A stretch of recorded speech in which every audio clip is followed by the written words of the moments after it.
तो भाई लोग, क्या हाल चाल है। Welcome to my new blog. मेरा नाम है आकाश पटेल और आप देख रहे हैं आकाश फिटनेस गोल्स। तो अपन आज जो है ब्लॉग को ज़्यादा बड़ा नहीं करने वाले हैं, बहुत ही सिंपल और छोटा रखने वाले हैं।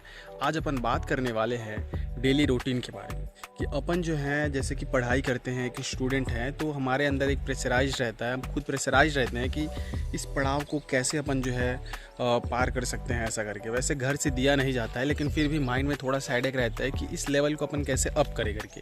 तो इसी चीज़ पे अपन आज जो है चर्चा करेंगे कि आप जो है ऐसा आपको फेस करने का मिल रहा है, तो उसको कैसे अपन जो है सॉल्व करेंगे करके। कि देखो, अगर आप जो है फिज़िकली फिट हैं, अगर आप फिज़िकल एक्टिविटी की तरफ ध्यान देते हो तो आपका माइंड जो है बहुत ही स्ट्रांग रहेगा। पहली बात यह है, इसको नोट कर लो कि आपको जो है फिज़िकल एक्टिविटी की तरफ जो है ध्यान देना ही देना है।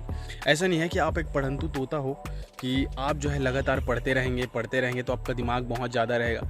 ऐसा नहीं है, आपको फिज़िकली भी फिट होना पड़ेगा, क्योंकि फिज़िकल एक्टिविटी आप जब करते हो तो आपका माइंड जो है बहुत ही ज़्यादा स्ट्रांग होता है साथ में। तो जब आपका माइंड स्ट्रांग रहेगा, इसके साथ में फ्रेश रहेगा, एक्टिव रहेगा आपका माइंड, तो वो चीज़ों को लॉन्ग टर्म के लिए याद रख पाएगा। और जो अपन को जो एनालाइज करने में और जो कैप्चर करने में समय लगता है, वो उसमें आपको जो है समय नहीं लगेगा। आप उसको तुरंत कैप्चर कर लोगे, एनालाइज कर लोगे कि क्या क्या होता है, इससे क्या क्या होगा करके। तो सिंपल सा फंडा है कि सबसे पहले आपको जो है फिजिकली एक्टिविटी की तरफ जो है बहुत सारा ध्यान देना पड़ेगा। अगर आप एक्सरसाइज नहीं करते हो तो आपके रूटीन में एक्सरसाइज होना चाहिए। मेडिटेशन नहीं है तो कम से कम 20 मिनट्स का मेडिटेशन होना चाहिए। और जो है स्ट्रेचिंग, एक्सरसाइज, वर्कआउट हार्ड नहीं कर रहे हो, जिम जाने का समय नहीं है, ओके ठीक है, चलता है। क्योंकि अपन जो है जब स्टूडेंट रहते हैं तो अपन के पास इतना समय नहीं रहता है कि बाकी चीज़ों को भी ध्यान दे, ठीक है। तो मैं अपना छोटा सा स्टोरी बताऊं तो मैं जो है अभी गांव में रहता था, तो मेरा स्कूल जाना होता था 12 किलोमीटर दूर, पामगढ़ जाता था मैं। तो मैं पामगढ़ जाता था, वहाँ से आता था, पढ़ता था, ठीक है, टाइम मैनेजमेंट हो जाता था उसमें।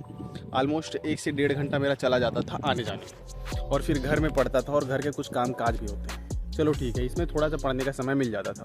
अब लेकिन मैं ये बोलूँ कि मैं अभी जो है बिलासपुर में रहने लगा हूँ, वहाँ मैं खुद खाता हूँ, पीता हूँ, बनाता हूँ, कोचिंग भी जाता हूँ, ठीक है। तो ये जो है एक डिफ़िकल्ट हो जाता है। तो मैं भी तो बहाना दे सकता हूँ, लेकिन मैं बहाना नहीं देता, अपना एक्सरसाइज करता ही करता हूँ। इतना सब करने के बाद भी अपने एक्सरसाइज के लिए समय निकालता हूँ, क्योंकि अगर मेरा एक्सरसाइज छूट गया तो मैं मेंटली स्ट्रांग नहीं रह पाऊँगा। मेरा एक्सरसाइज ही है जो मुझे फिट रखता है, मेंटली भी और फिजिकली भी।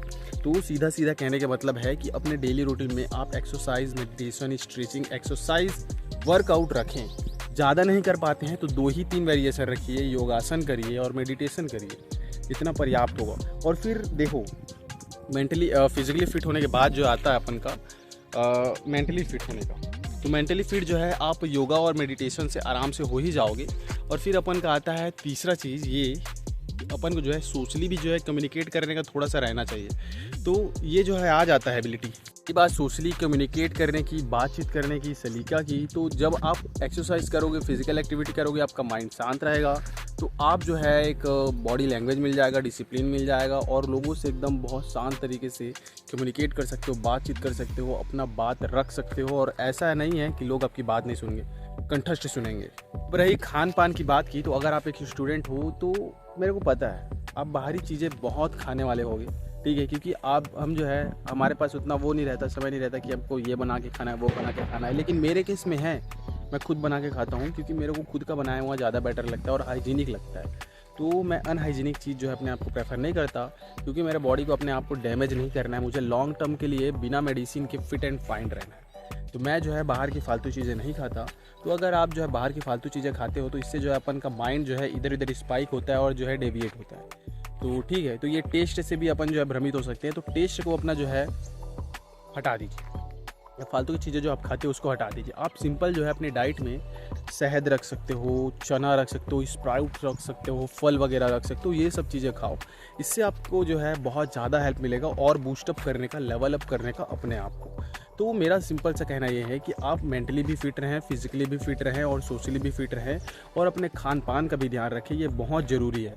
देखो, मैं ये नहीं कहता कि आपको इतने टाइम उठना चाहिए, उतने टाइम उठना चाहिए। आपका जितना समय रहता है, उठने का मन रहता है उतने समय उठिए, लेकिन अपने आप से कंसिस्टेंट रहे कि मुझे ये चीज़ जो है इतना है, उसको करके रहना ही करना है, ठीक है। तो इतना अगर आपके में है तो ठीक है भाई, और आपको कोई बेसिक रूटीन की ज़रूरत नहीं है। आप जो है खुद में अपने आप का जो है एक रूटीन बना सकते हो, एक डिसिप्लिन और एक शेड्यूल प्रिपेयर कर सकते हो। आपको दूसरे का एडवाइस लेने की ज़रूरत नहीं है, लेकिन फिर भी आपको ज़रूरत पड़ती है। तो ये वीडियो कैसी लगी ये मेरे को आप जो है कमेंट में ज़रूर बताना।